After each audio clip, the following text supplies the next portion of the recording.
이번에 살펴볼 단편소설은 2023년도 무등일보 신춘문예 당선작인 빈 세상을 넘어 라는 작품입니다.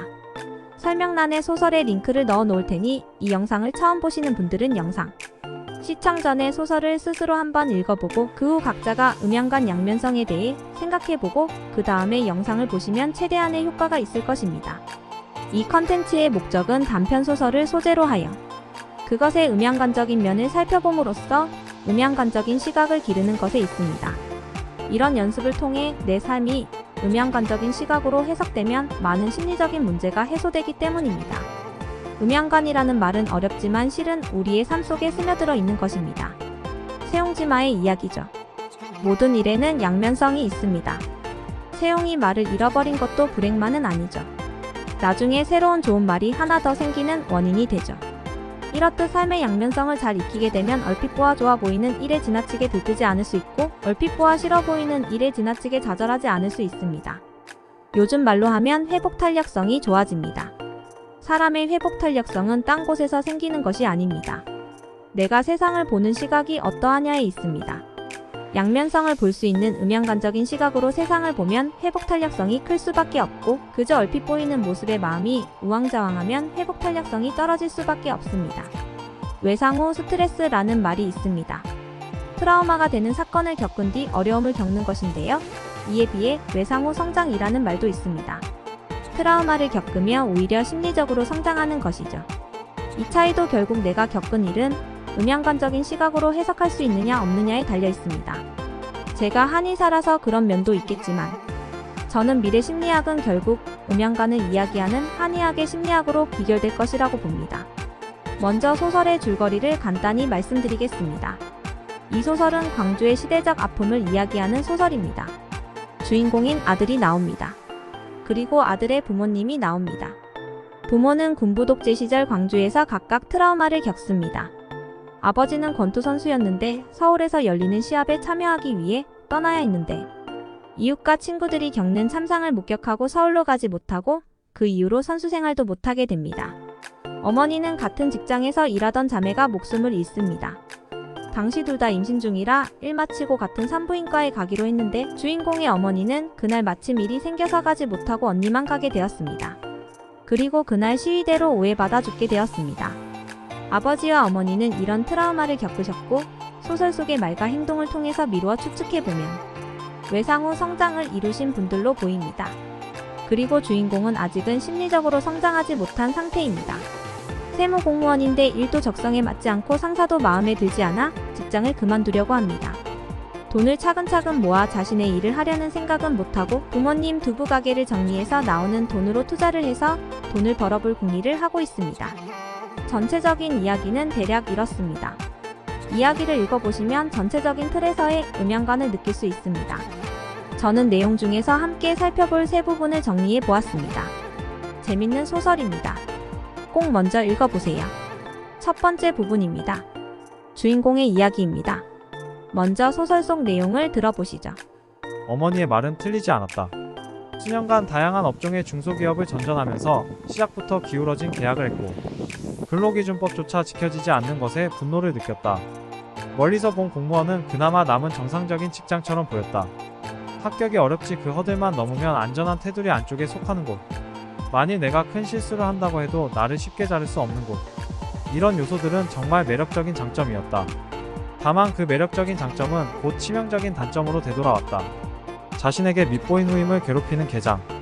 승진 시점에 부서가 옮겨진다고 해도 계장과는 계속 마주칠 거였다. 계장 역시 무슨 짓을 하건 정년이 보장됐다. 업무 분장표에 없는 업무가 하나둘 내게 넘어왔다. 내 성과는 곧 계장의 성과로 탈바꿈되었다.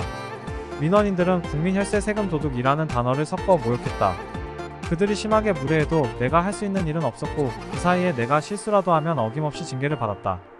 동료들에게 뒤처지지 않기 위해 집에서도 시간을 쪼개서 계정세법들을 공부했다. 정년을 향해 올라갈 동안 정신이 갈려서 본래의 나를 완전히 잃게 되리라는 섬뜩한 예감이 들었다.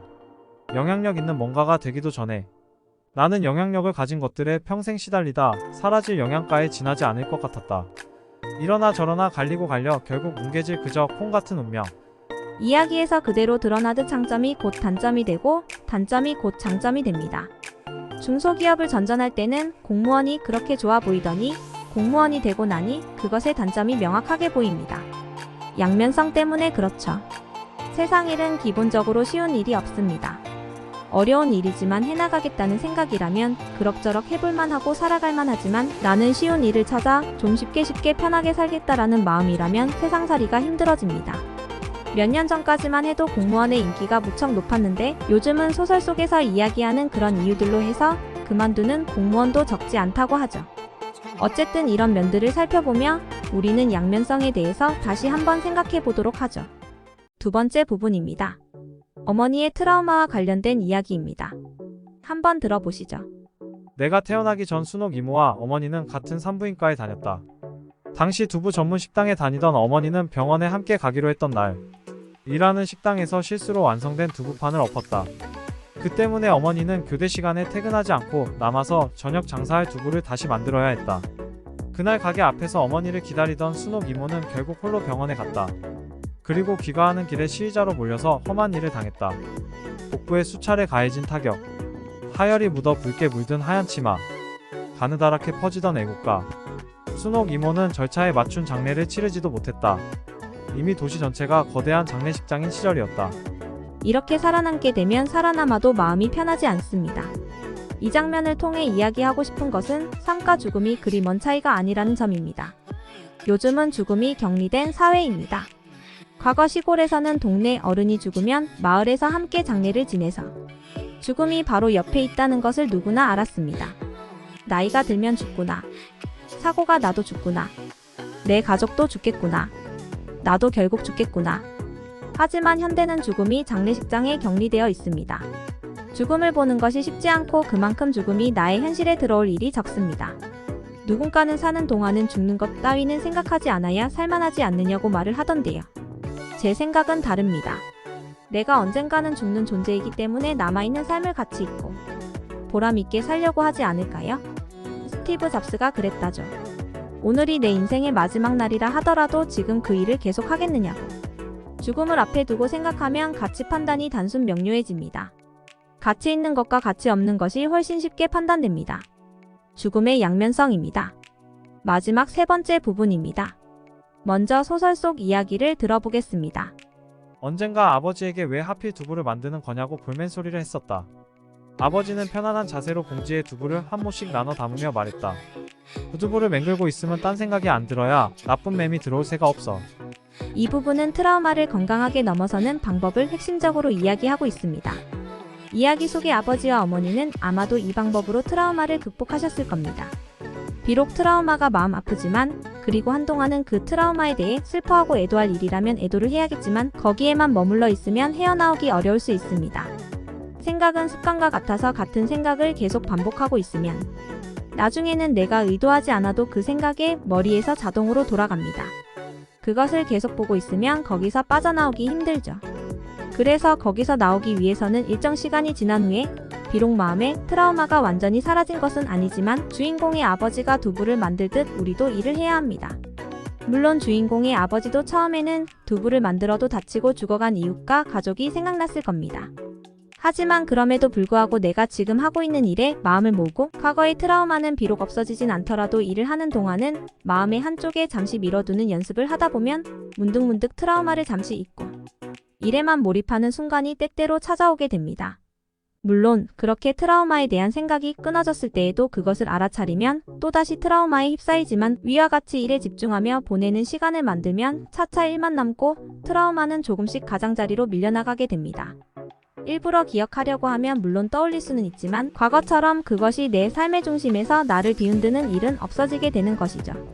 주인공의 아버지가 두부를 만들며 잡념을 버리는 것은 명상과도 같습니다. 명상도 호흡과 같은 특정한 대상에 마음을 모으며 잡념을 쉬는 연습을 합니다. 마음에 병이 있다면 평소에는 일을 하며 일에 집중하고 조용한 시간에는 물러나와 명상을 하고 그리고 시간 내어 음양관에 대해 공부해 나간다면 마음의 병을 치료해 나가는 데 도움이 될 것입니다. 오늘 영상은 여기까지입니다. 다음에 다시 뵐 수 있기를 간절히 바랍니다.